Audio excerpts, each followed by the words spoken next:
Wiener, wiener, wiener, wiener, wiener, wiener, wiener, wiener, wiener, wiener. We are rolling. It seems like we're rolling. We're broadcasting, recording.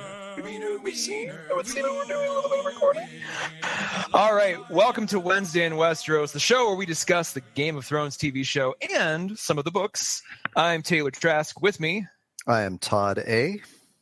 And it's episode number 2, and actually episode number 2 following episode number 1 of season 6. So if you're playing the home game, that was that was just as confusing as when we started the podcast and I numbered everything all crazy like. But I don't know if you noticed. I just called it a season preview last week, so that we'll just call this episode 1. Will be in line with the show. That way it won't be confusing that our podcast is on episode 2 while we're actually discussing episode 1. So we are discussing episode 1, which just happened. Okay. Yeah. So we should just do it again then. Like, welcome to episode 1 of Wednesday in Westeros. No, everybody knows where we are. The show has just aired episode 1. We're recording this on a Monday. You and I both, I'm assuming you saw it last night, close to airing or near airing? I did, yes. Excellent. And I fired up my HBO Now subscription on iTunes, dusted that off. I haven't used it since last season, so it's I had to go back through there and make sure credit card information, everything was good. But I guess let's just start with broad reactions. And in a word or two, what did you feel? What did you think?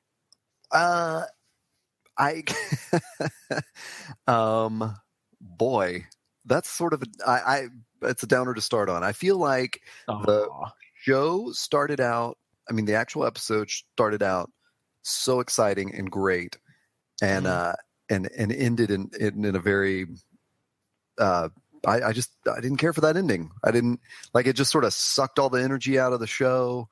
What did you think about that? I'm just writing a note in our show notes as we go. I thought it was exactly what I was expecting, which was and if you think about every episode 1 of the show, the last 5 seasons has always been almost like a greatest hits, right? It's like, hey, we're gonna bounce through all the scenes and show you where everybody is, and then in episode 2, episode 3, they start to get more into the following specific storylines, in a longer fashion, maybe skipping a beat here or there, skipping a character in an episode. So I feel like I expected this as it was going, I knew they weren't going to come back to the wall until the end of the episode. I knew we weren't going to get Jon Snow resurrected yet. I feel like that's coming next time. It was funny because as it started, I thought, oh my God, is this going to be the entire episode at the wall?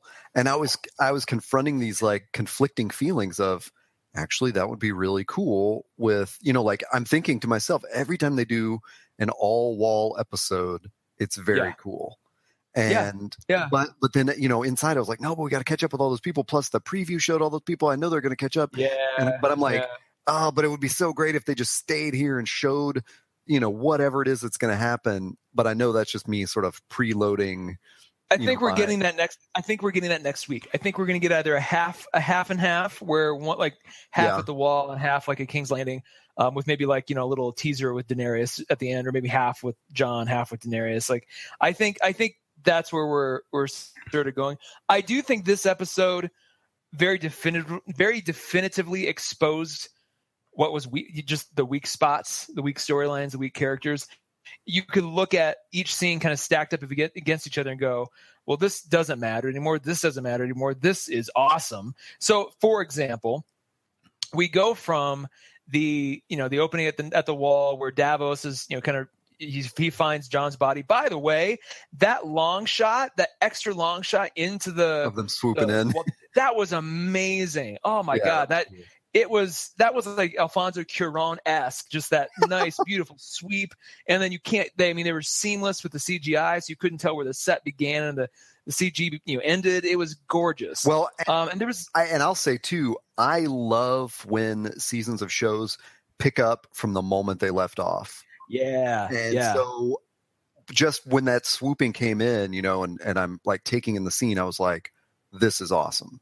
I mean, it is like a raven is flying in on the scene we just last left, you know? Yeah. And I'm wondering if that's some of that was just drone work, because I felt like at least some of it when landed just felt like it could have been an HD drone or something. So cinematography for the whole episode was just fantastic. I loved all the shots. I wonder if it's somebody new or if it's a director they haven't used for a while. I should go back and look, but it was gorgeous. Yeah. I do like the fact, and for me, the big test of the night was going to be whether or not they started at the wall.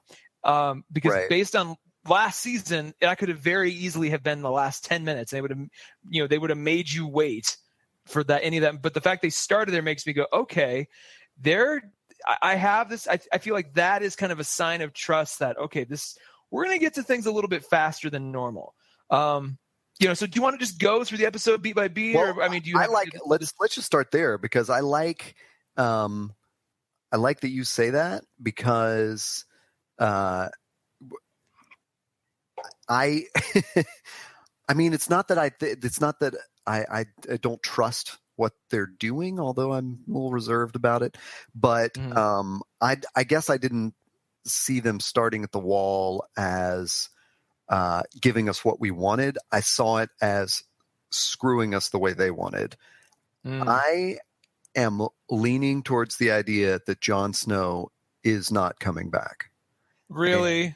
And that whole like sort of jokey on screen, like he was on set. We saw Kit Harington up there. Yeah, we've seen pictures of him on set in battle attire, though, like that, leading. Unless that was just all staged. Here's the thing: there is no way they leave him to die. There is no possible way. It would be unprecedented. It would be like. I'm trying to think of another analogy or another sort of representation of this, because he's a main character. I'm not saying that guarantees you life, but it guarantees you life until the last season. He's a main character. They built this up purposely as a plot point. Yep. They built him up as a character as a plot point. He's invested in too many storylines that are important for him just to simply die uneventfully. It's too many things are lining up too exactly for this to go down. If anything, he won't be resurrected the way we all think, but it's gonna happen. I just don't see any way around it. I don't disagree with that. I'm not like fully in this camp that says, but I'm not fully in the camp that says he's not coming back, period. I'm just leaning. Is there a camp that's saying that? Is there a group of people? What I thought was so funny was that I got warming feedback from two different groups of people, two different groups of friends today. One who are adamant, if they don't bring Jon Snow back, I'm never watching again. And then this one, my friend Ernesto, shocked me when he said, if they bring Jon Snow back, I'm never watching the show again. If they bring him back, he's not watching it? He doesn't. Why? The things he loves about the show, which I totally respect. He said he loves it that they're all human and frail, and no one has this superpower that makes them like immortal and super strong and can solve except everything. Daenerys, who can walk out of a flame after being burned to death. But he brought up this great point of like, but the dragons do get hurt and they can be like chained and captured and stuff. And I thought it was like I'm glad he's holding on to that perspective, because I felt like, well, we'd sort of shifted over the last couple seasons to where the stakes were so big, and that we were absolutely going to see some kind of super heroic efforts. So he's definitely in the minority of people who say they're not going to watch if Jon comes back. But I gotta understand that opinion. I mean, I think that's a good call. I think there are too many examples of magic at work to reinforce strength or protection. I mean, why even have the Thoros of Mirror storyline at all if that wasn't meant to there's set up something else in the future?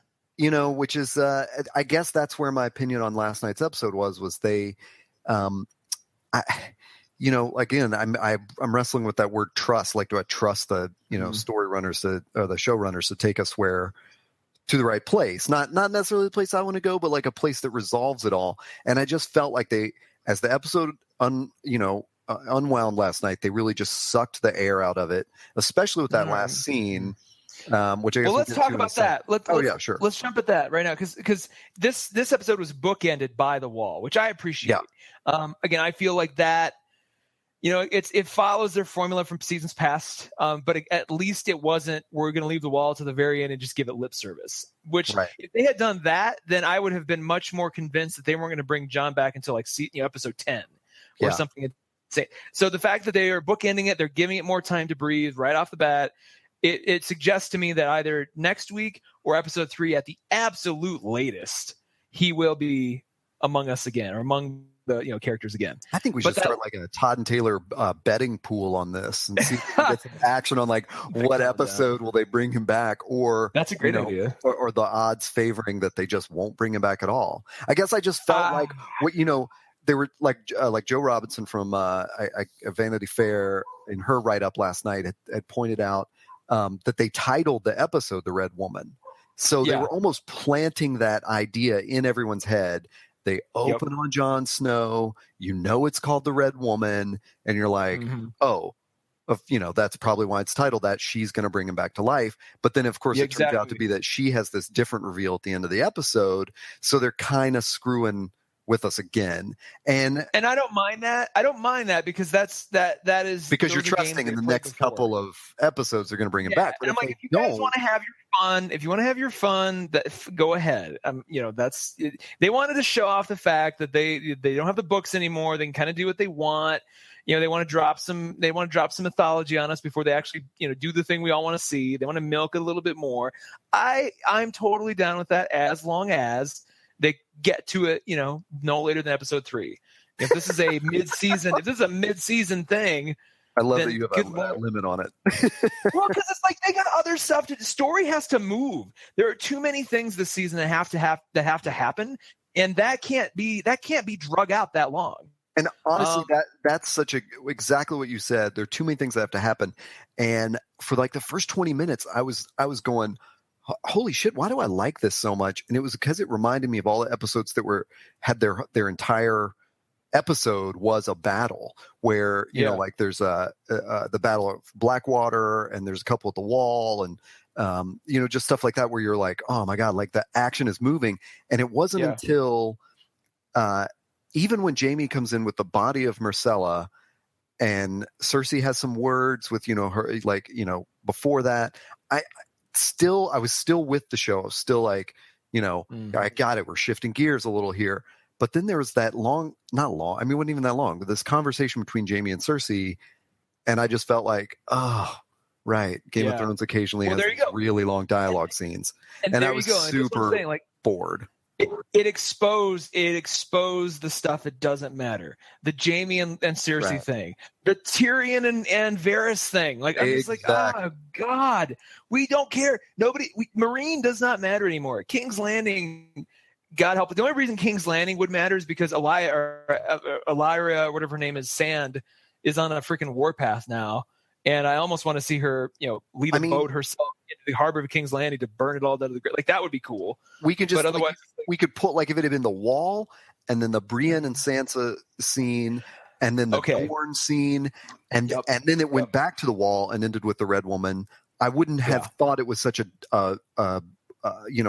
ending that just sucked the air out of it. But it was because we had those long, like, dialogue scenes, that whole thing that we've talked about before, just the exposition of everything was plot dead ends, right? So like Tyrion and Varys, that's a plot dead end. Like, I don't know what purpose it serves to have them there, or to know that they're, and even Arya, like, she's in plot. And what's his name? Just, galloping around like this was no army, it was a horde.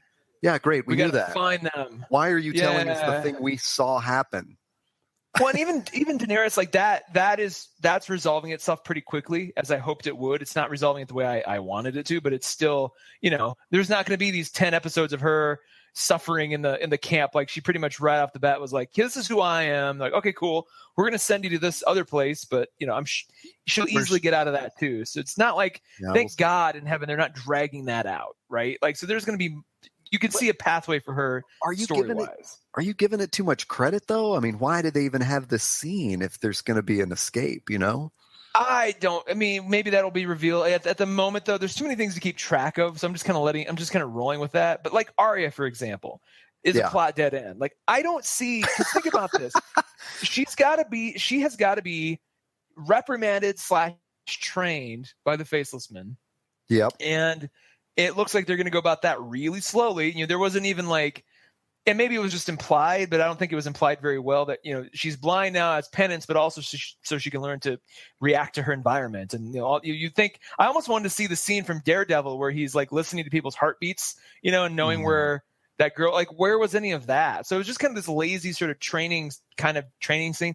But you think about, why are they training her to become a Faceless Man? What is she going to do when she is one? Or if she breaks away and goes rogue, what's she going to do? Like, is there a path of vengeance she's going to go on? Yeah. There's not a lot of people left for her to kill who would be on that path. So I'm like, who else? Where does she go from here? Is it just like, and so it just felt like it does as much as I dug Arya in the past, like I don't care anymore.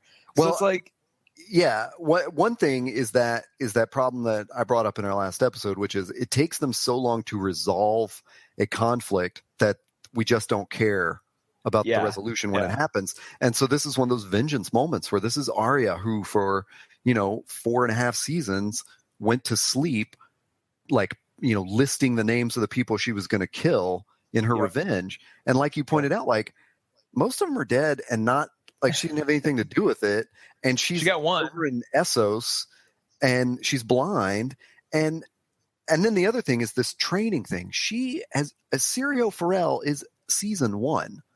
I mean, this is 6 years later. She's still training, and the thing like one of the trope I hate the most in fantasy literature and movies is when everyone has to walk somewhere.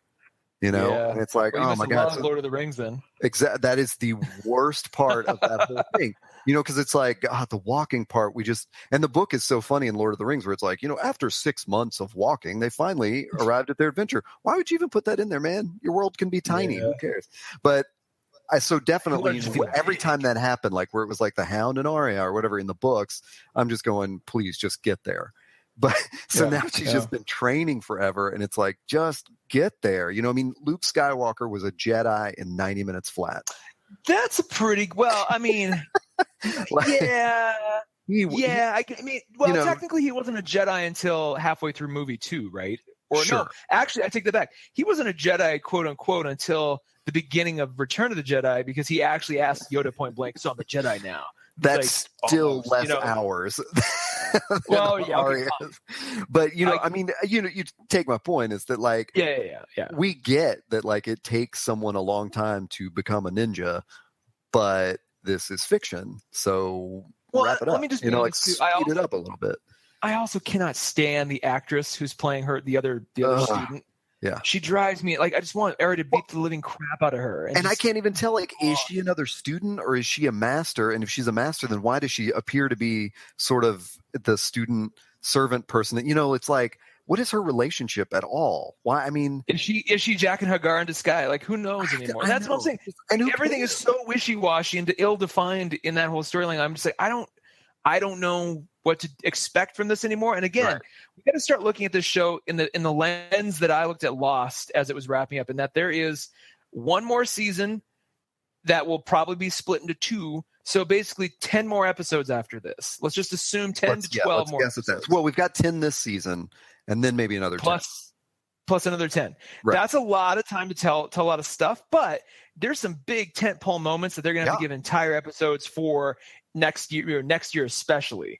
So it's like, what are you going to waste your time on? That's not, if you're going to show us Arya, there better be something crucial for her to come back to that involves her somehow. Like, I don't want to just see some little tag at the end of, once the White Walkers are defeated or however that goes down. Like, I don't want to see some tag of Arya still at the school learning how to be and she'll one day she'll win. I'm just thinking, it's just winter and everyone's dead and it's just her. And she's like, what the hell? Like, why would that matter? So there's a lot of that. Let's talk about the scenes that, we hinted at the first, obviously the first scene, but the one that just took my breath away was I think it was like the second scene, was it second or third, where Brienne comes riding in like a superhero, and just like it made everything involving her last season, because last season was a lot of her running around trying to find Sansa. Right. Her last training couple of seasons, she hasn't done a lot of badass stuff. Yeah. And Brienne, and let's look at this. Brienne has been sort of without a cause this whole time. Like, she was Renly's, knight. Yeah. Renly got killed. That was her she had a crush on Renly. So that really threw her off. She sort of stumbled into Catelyn's, stewardship. And that was just more by the fact that she was there. Yeah. So then when Catelyn died, she's like, well, goddamn, Brienne wants to honor her oath so bad. So last season you had her trying to figure out a way to free Sansa, training Podrick, getting him up to speed. So here we have a scene where all of this comes together, where Sansa and Theon have been found. That the dogs are there. Theon's trying to buy her some time. I'm so glad she didn't just start running away, because I'm like, there's no way she's going to get out of this. So they find her. And I honestly, as a viewer, was like, oh my God, I thought immediately, well, they're just going to take him back, and there's going to be another 4 episodes of Ramsay just being a dick to everybody. It didn't even occur to me that Bran was out there, which is why it was so awesome when you heard the score, like dun dun dun dun dun, and all of a sudden she comes riding in, and it wasn't like she was even like she rode in and gave some big speech. She just rode in and started taking names and just kicking ass, like from the beginning. I agree. And that was like, there was right before that, there was a short scene of exposition between Roose and Ramsay, and but it was so awesome. Like, Roose twists the knife 3 times, about if you don't have a male heir, then we better hope that little Walda or whoever is, pregnant with a boy. And it's like, he's just telling Ramsay, we're going to take your inheritance away from you because you've screwed up and let Sansa Stark escape. And we betrayed the Lannisters just to have Sansa Stark, and et cetera. And it's like, oh, what a great, that was such great tense dialogue. And then to have that action right after it of Theon and then, Theon and Sansa on the run. And then when Brienne comes in, that scene, even last week in our show, I said, if we don't see Podrick again, that's fine. And he was perfect in that scene. He's a little clumsy, he's a little awkward, but but believably victorious, I thought. And then Theon, and you can tell all his training that last thing, and it's like, exactly. I felt like, oh, this is exactly how you're supposed to feel. He's not all of a sudden a perfect knight. He needs Theon to help him out of that last crucial moment. But it was great. It redeemed him. Brienne comes in, kicks ass, and it was just that whole scene was perfect. Used all the elements the right way. The most important part is Brienne finally has her cause again. Yeah. That scene where Sansa was delivering the rights to her, and you could just Gwendolyn Christie was almost crying as a character. You could just see her go. You could see in her face, she's like, I have a cause. Finally got her purpose. I have something to believe in again, and the fact that Sansa was willing to give that to her. This kind of unofficially. I don't know if this was as strongly implied as I took it, but only the Lord of the North can basically knight somebody in the way she did. Right. So it's almost like Sansa unofficially being, taking ownership of that. I definitely think too. I think that's what we were supposed to feel. That was Sansa becoming Lady Stark, Yeah. Which is great. And you know what? I feel like, and you can argue with me all day long, all the shit she went through last season, scenes like that almost make it worth it, because it's here she went through all this suffering, she went through all this crap, Brienne went through all this crap, and now these little moments make all of that sort of line up, and the thread is very clean and clear. Okay, we had to go through all that to get to this. And if all of a sudden we keep seeing, if they keep building the blocks a little bit more, Sansa has another empowering moment, and and it doesn't have to be completely rosy for her. She can get beaten down a little bit, but if they can kind of keep giving her little Daenerys-like moments where she, puts another brick on the wall of her confidence and her just sort of her journey, I feel like it will make all that stuff from last season feel more important or necessary in context, at least to me. Well. And it's one of those things too, where this scene was everything that the show does well, where it parts from the books and stuff, because there is a scene. I was not as surprised as you were when the dramatic music came in, because there is a scene in the books where Yara, who's named Asha, I believe in the books, Theon's sister, rides in and frees him. So, that's right. Yeah. So I was expecting Yara And, that's what I thought was going to happen. I was like, oh, here's where the Iron Islands finally come back in the storyline, because we know they're going to be in it because they've cast all these people, and Balon hasn't died yet. And of course, he's the third slug that Melisandre cursed in that scene from 3 years ago or whatever. So we know he's got to die. So I kind of, was like, well, I know how they're getting out of this. But then when it was Brienne, I was like, that's perfect. That's what the show is supposed to do. Do the more expeditious thing in the plot. Don't do the George R.R. Martin thing and take this like other storyline that we haven't followed up on in forever and bring it in. Do the thing that's they're all in the same place. It makes sense. She just left the battle with Stannis. Yes, that I thought it was just. Do you think Stannis is officially dead? Yes. It's interesting they didn't. They showed it from his POV and not like a definitive sort of. I agree. I don't care. I mean, I'm glad we don't need him, but it's weird that we didn't see it happen on screen.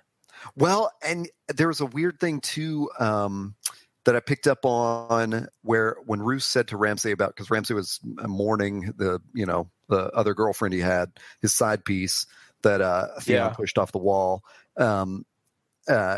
So Roose said to him like, or wait. No, it wasn't Roose. It was the Meister. Who, do you want us to bury her or burn her or something like that? And he's like, it's a good meat. Feed it to the dogs or something. Yeah. But that idea of like burning her, it was like, wait, have you guys not thought of this already? What happened to all the bodies you left on the field? Oh, shoot. They have not burned Stannis' army. Then Stannis' army is going to be, White Walkers. Oh, there's an interesting point. So maybe Stannis was left alone there this is one of those goofy things where it's like, we know that actor has already made negative remarks about the show and he's not on it anymore. So it's kind of like, he's dead. Yeah. I'd love to keep speculating that. I mean, I do think that there is something to that army being left out in the field. Yeah. Yeah. Well, let's hope there's a whole bunch of zombies that are going to, get reawakened. But again, these are these little moments where now that they don't have the books, they can go, oh yeah, that is a good point. Let's do that.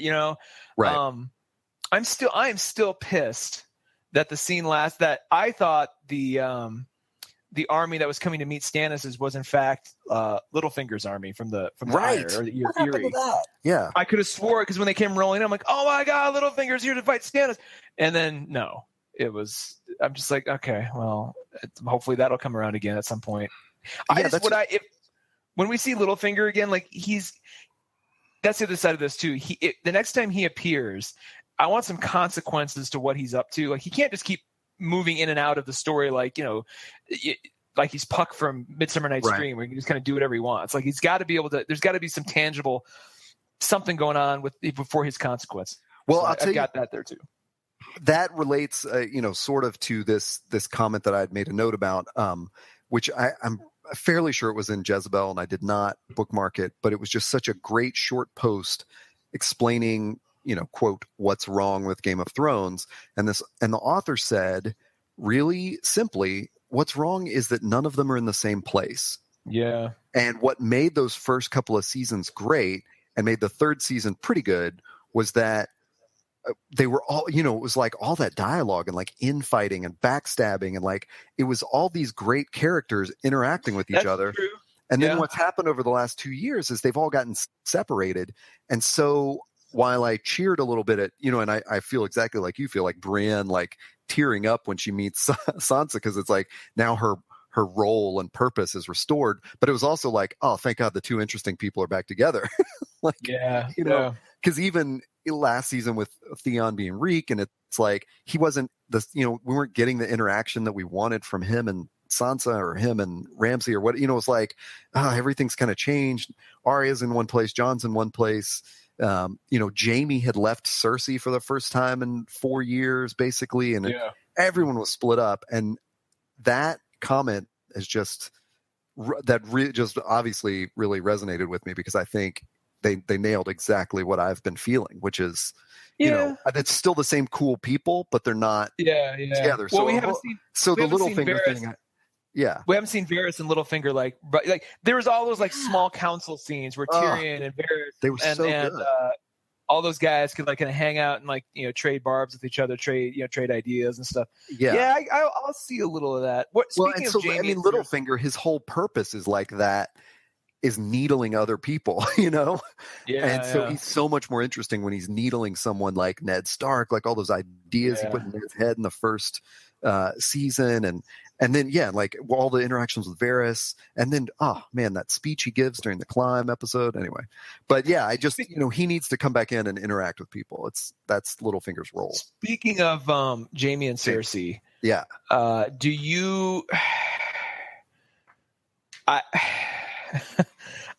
appreciate. I'm just trying to think of how I want to say this. Like, I appreciate Lena Headey's acting. When she finds out that her daughter is dead. Sort of the look of sadness, but also sort of inevitability in her eyes, as she's like, well, I knew this would happen.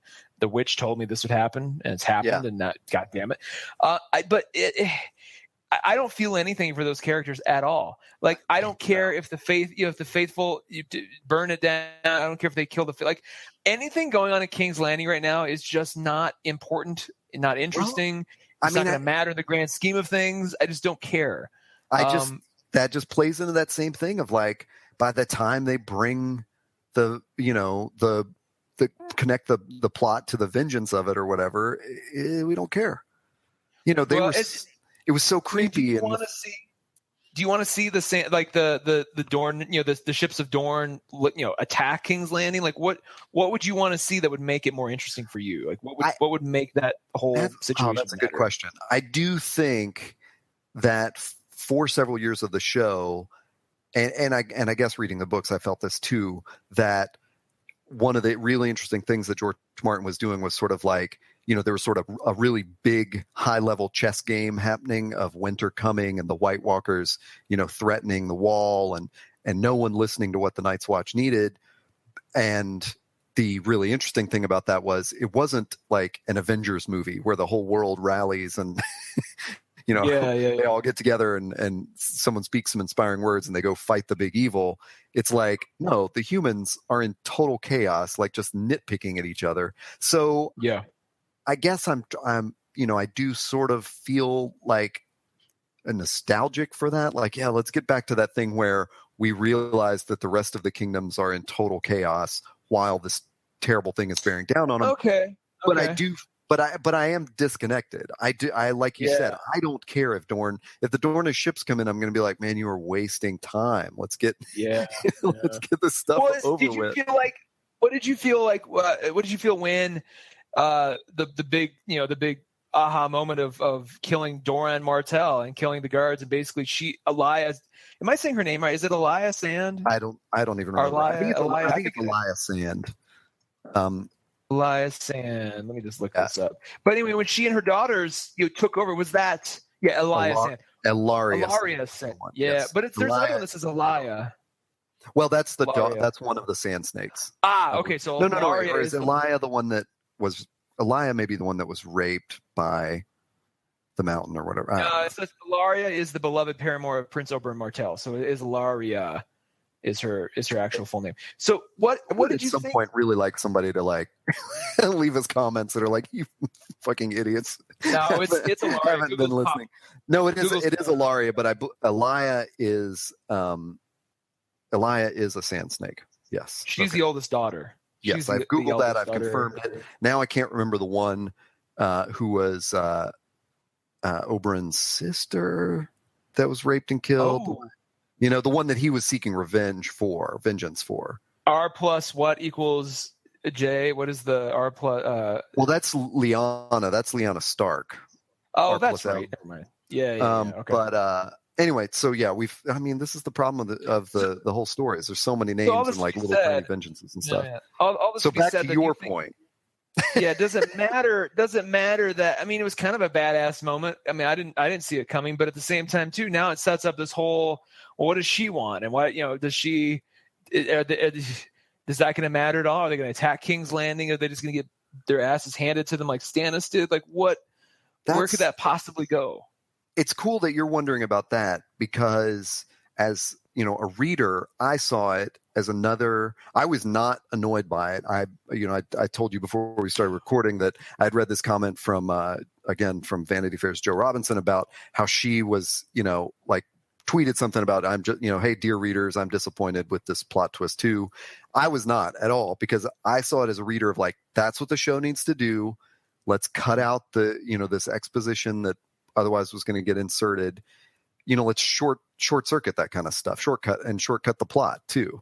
So yeah, I really I was in that moment. I wasn't thinking of that bigger picture of like, is she going to lead vengeance on the Lannisters or whatever? I saw it I was just looking at it in that moment of like, we got that boring guy out of that, that character's gone. We don't have to worry about this thing getting drug out any further. So I love that actor. I wasn't the guy who plays Doran, he was in Star Trek Deep Space Nine. He's been in a bunch of stuff. He was in Syriana. That's where I first really something. I love that actor, but they weren't. You're right. They didn't give him much to do. It was weird. He was totally underutilized. And I wonder, there's so many things in the show that make me think, well, did they sort of play out a whole season and then they came back to it and we're like, you know what, let's here's my question. Tie that up. One thing that I did notice, just a little technical thing, the son, the prince, like yes. Doran's son, is he on the same boat that Jamie and company came back on? Is that where he is? Because he's on a boat when we see him and he gets killed. And I say this because I distinctly remember all three of the Sand Snakes standing on the dock at the end of last season before Marcella was killed. So all of a sudden, two of them are now on the boat ready to kill him. Like, how did that happen? Maybe I'm misremembering. I should go back and rewatch that last episode, but I could have swore they were all three on the dock and two of them were not. I have no idea. Yeah. That was goofy. Well, wait, they were all three on the dock. Yeah. And they did it in the preview for the episode last night. Yeah. Like they showed. So how the heck did they get on the boat? Thing was because I thought what they were showing at that, I don't know if I'm misremembering or if I just misinterpreted, but there was a scene after Marcella dies where they show Ilaria drinking this little vial, and they showed it in the preview to the last episode. I thought that, I guess this is just a bad memory or whatever, that she was explicitly killing herself with that. As in, I killed Marcella, and I know what they'll do to me when they find out, so I'm just going to get rid of myself. I thought that's what she was doing, but I guess it was an antidote or something. It was an antidote, or she was like, she had poison ivy lipstick on or something, because she remember she kissed her. Right. She leans in. That was like that was the anti. But it was like, I didn't get that. I didn't see that scene and go, oh yeah, that's the antidote. I just saw it as like, there's just sloppy. I mean, there's a lot of little sloppy shots and things. I wonder if it's like a movie where they probably filmed some explanation of how the Sand Snakes were on that boat with what's his name. Mm-hmm. But I was just as confused. I'm glad you bring that up because, I saw it last night. I was like, did I miss something? I mean, oh, it's cool. Well, I'm glad we didn't have to have another 2 episodes of them hunting the prince down just to kill him. I was expecting that too, because I'm like, oh, wait a second, where's his? Because they're like, we're going to make sure that no weak men ever run Dorne. I'm like, yeah, but the sun's still out there. Then the very next thing we see is him getting killed. So I'm like, okay, thank God that they just jumped to the, cut to the chase, just got it out of the way. But what was that magic trick? How did they get on that boat? Again, assuming that boat is the same one that Jamie and Marcella were on. Well, I don't think that was the case, but I don't understand. I think it's the same, but I think it is because they showed the does that mean that boat. The 2 Sand Snakes are on a boat in the harbor of King's Landing? That was what I thought, because I could have swore that before they showed the prince sitting in his quarters, they showed the boat still docked at King's Landing. Because remember, Jamie and they took that little scooter out to get to the seaside. But I could have swore that was a Dornish boat still hanging out there. Well, I mean, there definitely was a boat out there, but what a funny plot hole for us to seize on. Once again, the wonderful Joe Robinson from Vanity Fair, one of her tweets last night was, yes, I assume this was Littlefinger's, whatever, like I think it's a boat called the Mockingbird or something like that. That's supposedly silent and fast. And, it was just a funny, like she was basically saying the same thing of like, well, the only way they could have made it out to that boat that quickly was if they had, Littlefinger's like secret ship and zoomed out. Yeah. Interesting. So okay. I have a confirmation for us because I Googled this because I was so confused about those names. There are 2 Elias. Okay. So yes, one is the oldest daughter and Sand Snake, but yes, I was correct. That is the sister of Oberyn and Doran, who was murdered. So yes, the same name. They named Elia Sand after Elia Martell, and that's why the confusion. So well, thank goodness we solved that. I know. I just want to make sure we bring that all together. Let's talk about, because we kind of skirted around it a little bit. Let's talk about that last scene. Sure. Because when I went to just comment sections and reviews post watching it, the thing I kept seeing was, oh my god, that last scene is going to give me nightmares. Oh god, really? Like it was something that like people were not. I was looking for comments about Brienne, about anything else, but all I kept seeing was, oh my god, an old naked woman. Oh, it was just like this terrible, just all these terrible thoughts on seeing an old naked woman. What was your reaction in that moment? I mean, my reaction, well, it was twofold, because the first, I'm like, as soon as she started unbuttoning her dress, I'm like, oh god, not again. Like she just seems to get naked randomly for random reasons. But once she sort of let her shimmer down, or whatever you want to call it, and you saw that, it kind of occurred to me, I'm like, oh my god, she's naked all these times because she wants to see herself that way, not how she actually is. Which is kind of, again, that sort of back validates any of that gratuitous stuff, and even if that wasn't their intent originally, it validates it. It's like, oh, okay, that makes it okay. I think she is a woman. Well, at first I thought she was going to kill herself, because I thought she took some kind of serum or something at some point. Maybe I'm misremembering, but I could have swore she had like a vial that she drank something out of. And I'm like, is she like going to commit suicide? Is she just going to kill herself right here? But then she went into the bed. So I'm like, well, maybe.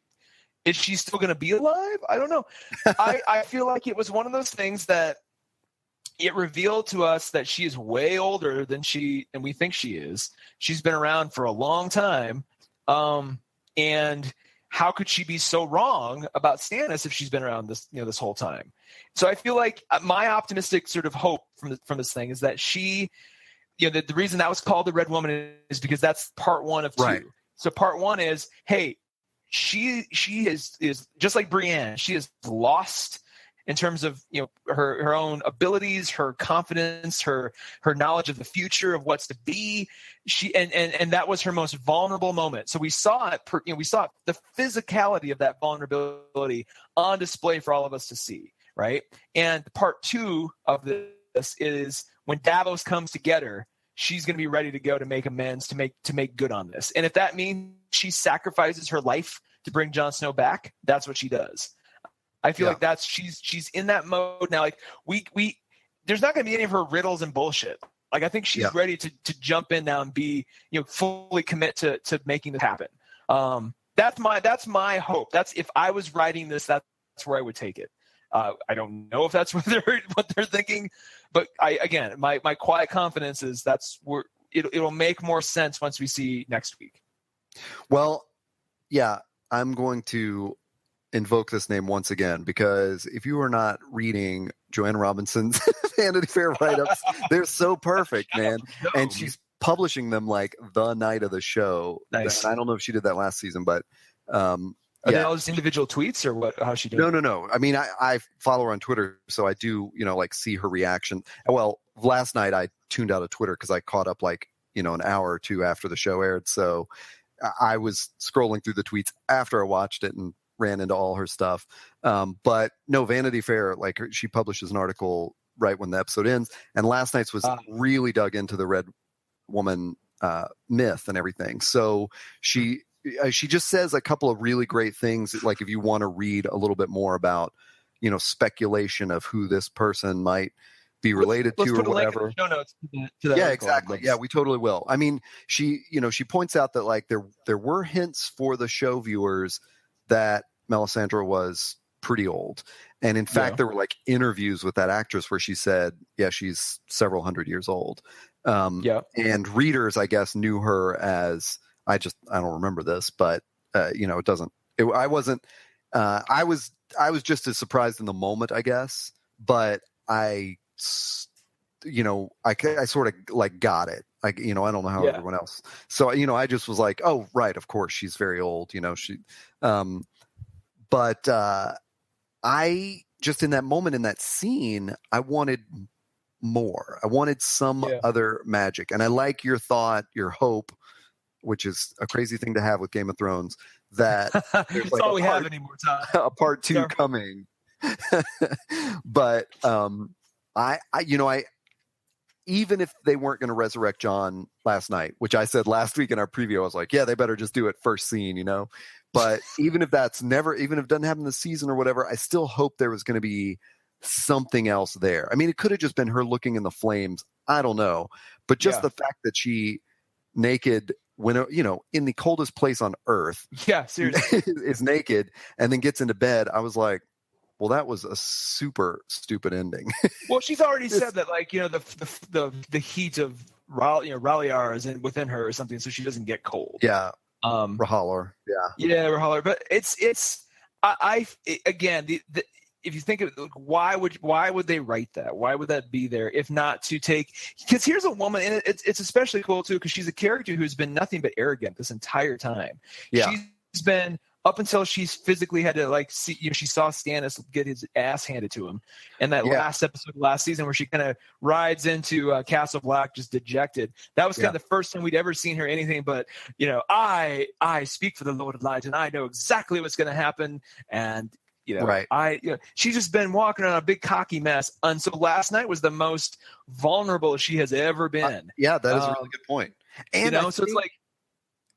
I think there's another part to it too. I love that idea that they showed her vulnerable. I read it as this other part of like we see her as somehow making mistakes with Stannis. Yeah. Like, is she actually magic at all? And then last night it was like, oh yeah, she is. Yeah. Like that to me was like confirmation of her actual magic ability. Well, we had that when she gave birth to the ghost baby that Davos witnessed. So we know that she can do stuff, but I don't know. It added a new dimension to her character, both in terms of her abilities, but also just her, where she is in her headspace right now. Yeah. So again, it's if we're gonna see, and maybe John's been dead too long for a proper just Thoros Amir kind of thing. Maybe she's got to, like, Carnival style, give her life for him to live. And maybe that's. And I'm hoping, honest to God, I really hope the resurrection scene is not just simply her passing her life to him. I hope maybe that happens and they're like, and then they all realize that didn't do anything, at least yet. And they take John, they burn the body, and then out of that fire comes the new Jon Snow. Oh man, he is part Targaryen, so yeah, I think, and he could be the unburnt, right? And maybe again, and what I'm saying is maybe it takes till episode 3 because. Before that final reveal of him walking out of the flames, we've got to see the whole flashback to Ned at the Tower of where they kept her. I forget the Tower of the hand, something. Right? Or something. Where he's right where Lyanna Tower of Joy kept. or something like that, isn't it? Tower of Joy? Where Rhaegar kept Lyanna. Yes. Yeah. So showing us that, or maybe that's the cliff note on next episode is him walking out of the fire, and then the very first thing we see in episode 3 is the flashback, so we now know like why he walked out of the fire. Because a lot of the people who haven't read the books, who have no idea of R plus L equals J, like they don't know what that is, so we got to be a little bit more. There's got to be a bit more obvious sort of backstory to why that is. They're definitely going to have to explain that, I think. Yeah. So I feel like when you look at just the beats and the logic of the story and like when that has to happen for that to get out of the way so that John can be, go to war with Sansa or whatever he needs to do, like that all needs to kind of happen pretty quick. Cause then, we're going to have 5 more episodes where the rest of his journey this season has to happen. So let's just get it. I have no hope for this. It's weird. Cause I have all the hope. Like I am so optimistic, like I don't know what it was, but just like watching that episode going, okay. I feel like I feel like this is all gonna, and it may not happen exactly like I'm thinking, but I feel like they have a plan, and it's going to be one that when this is all done, we're gonna be like, oh, thank God they kind of amended their ways from season 5 and very confidently went forward without the books. If it turns out that it's another Lost, I will be the first to admit it and bitch about it and create some kind of society where we make sure this never happens again. Whatever. So yeah, I know. We got to have rules to this stuff. Yeah. So I mean, you're right. We're basing a lot of this John is alive, will come back on set photos, you know?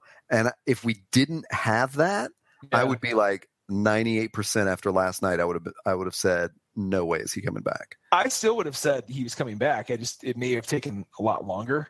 I do sense that I hear in your tone, the tone with which I spoke of book 6 last year. Oh no, he's written pages. No, dude, I read the chapters. But like we have seen the set photos, of him in what looked like Winterfell green, Winter green and fresh. Right? So we do think that there's some battle, but I mean, just given the way that other things have gone, that might be what we've called the Ned's head moment of this season. Yeah, it might be episode battle. 9. Where he just, walks confidently out onto the battlefield, and we're like, "What the hell?" And I'd be fine with that because that would mean all of this other stuff is done sooner than later, right? So I'm totally cool with him, with Ned's head being, the battle for Winterfell. I'm totally fine with that. And in fact, it would be awesome if Ned's head. And for our listeners who don't know what we're talking about, every season there is the Ned's head episode, which is what, 9? Episode 9? It's always like the 9th episode. They did switch it up a couple of years ago, and there was like a real dramatic 8. There's sure. Big battle in 8. Not the last episode, but it's the prior one. Its namesake is season 1, episode 9 is when Ned Stark's head is cut off. Yes. To the shock of everybody, because it seems like such a big cliffhanger moment. They put it, much before you think it would happen. So every season there's a Ned's head moment of some kind, and we always try to figure out what it is. I would be totally happy if the battle for Winterfell was the Ned's head moment, and then the kind of the great, the period at the end of that statement is all those dead bodies come back to life, and that's when that would occur.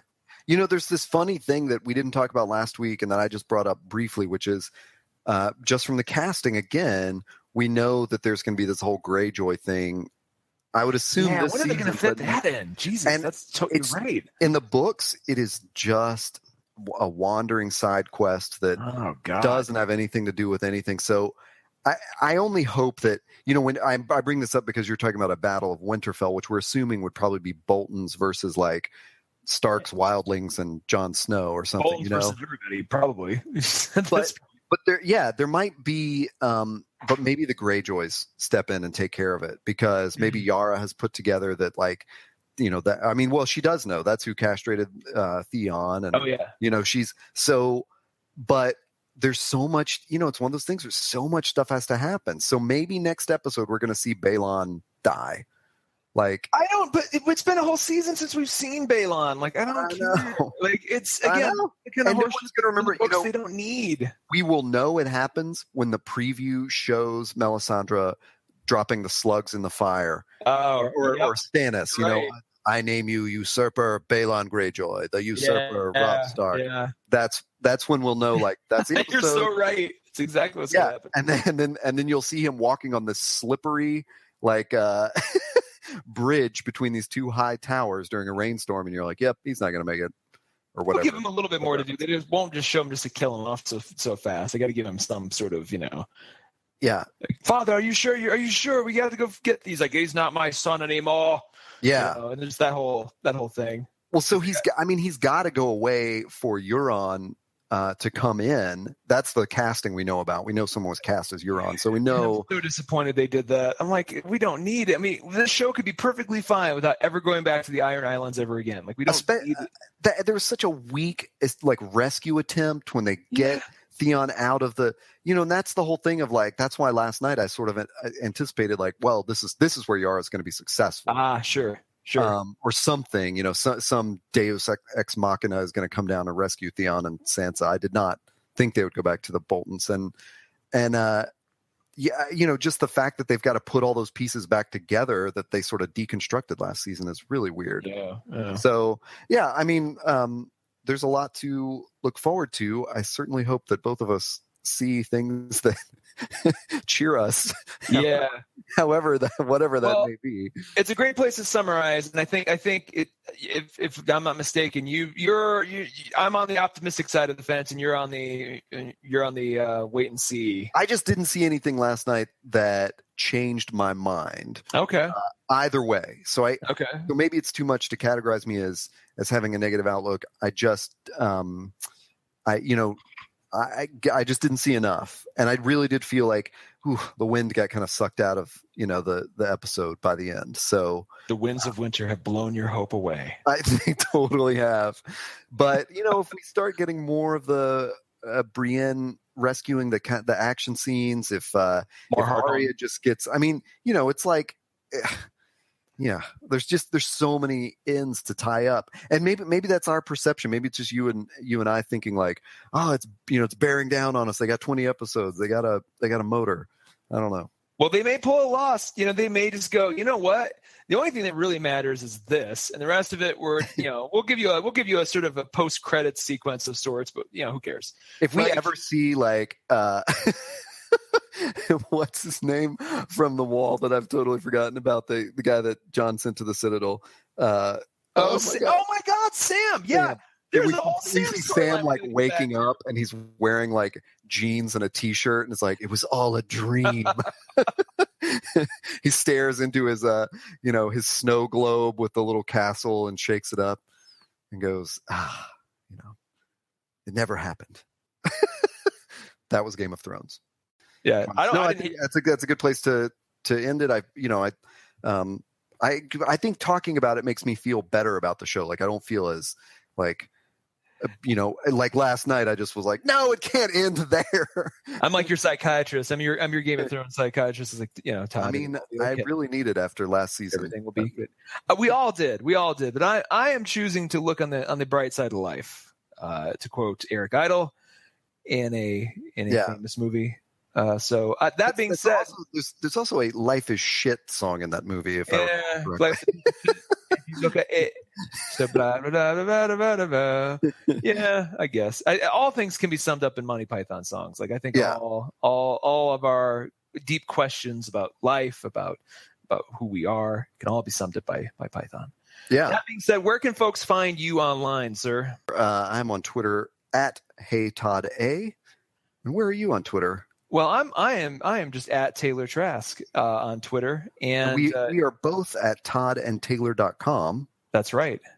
Yes. That's right. And we got a new website coming soon. I think you and I talked about that, so we'll have that going soon with all the other Todd and Taylor Show episodes for you to enjoy. Fine audio content wherever fine podcasts are available. I need to start saying that. That's true. We are on iTunes somewhere. Look for Todd and Taylor Show. Yep. And we're our home base is SoundCloud. That's the best. Like that's where we embed on Twitter and stuff.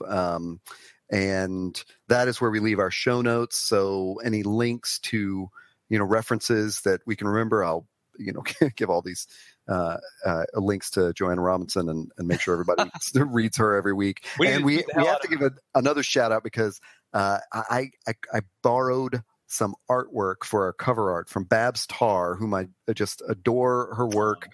She has done this fantastic run on Batgirl that has just ended, but she and her co-creator have moved to Image with something that I don't know a lot about. So you and I will definitely be watching that because we're big Image Comics fans. I'm a big Babs Tarr fan. I did not reach out to her before we published our podcast, but I did reach out to her after we published it and said, please forgive us. So anyway, if you, I've not gotten any permission or denial yet, so I'm leaving this as this is just more. Me saying this now is just more, groveling to hope that she just blesses it and goes, yes, use that art. If your show is good, you may keep it. But she did this great drawing of Daenerys stepping out of the flames with the dragons being born. That's what we use for our cover art. If it's not there, you know what happened. But anyway, check her out. She is on Twitter at Babs Tarr, I believe, and online at babsbabsbabs.com. I love that. And we have links to her on our SoundCloud account, so definitely check her. Rock on. Well, this has been another episode of Wednesday in Westeros. Until next week, we'll see you. We need like a good closeout. I don't know what to say. Well, we'll bring the audio up right now. So right now. Wiener party, party, party, wiener wieners, nice and soft, non-erect wieners, flopping wieners, dangle wieners.